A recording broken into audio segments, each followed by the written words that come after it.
कौटिल्य ने अर्थशास्त्र में राज्य के सप्तांग सिद्धांत में कोष को महत्वपूर्ण स्थान दिया है। एक समृद्ध अर्थव्यवस्था के लिए राजस्व का होना कितना आवश्यक है, इसका अनुमान इसी बात से लगाया जा सकता है कि सरकार कर प्रणाली में सुधार करने की दिशा में सदैव कार्यरत रहती है।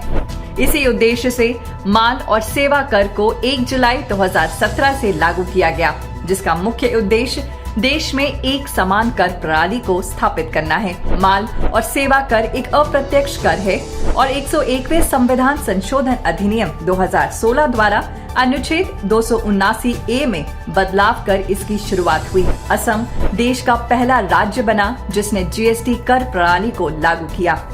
जीएसटी में 5 प्रकार की दरें हैं। 0% में शामिल हैं जैसे खाद्यान्न, 5% में चाय, कॉफी, मसाले आदि, 12% में चटनी, अचार, मक्खन, पनीर आदि, 18% में pastry, cake, chewing gum, mineral water आदि और 28% में एयर कंडीशनर, रेफ्रिजरेटर, मेकअप आदि को शामिल किया गया है।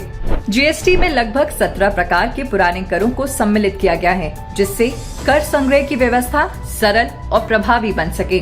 साथ ही जीएसटी चोरी करने वालों के लिए 5 वर्ष की सजा का भी प्रावधान है।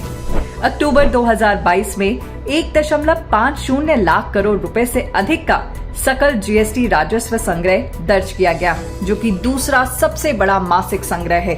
इससे पहले अप्रैल 2022 में सकल जीएसटी संग्रह ने 1.68 लाख करोड़ रुपए का अब तक का सर्वाधिक आंकड़ा छुआ था। जीएसटी लागू हो जाने के बाद देश में कर के ऊपर कर लगने की प्रणाली को समाप्त कर दिया गया है, जिससे अर्थव्यवस्था में तेजी से सुधार हो रहा है।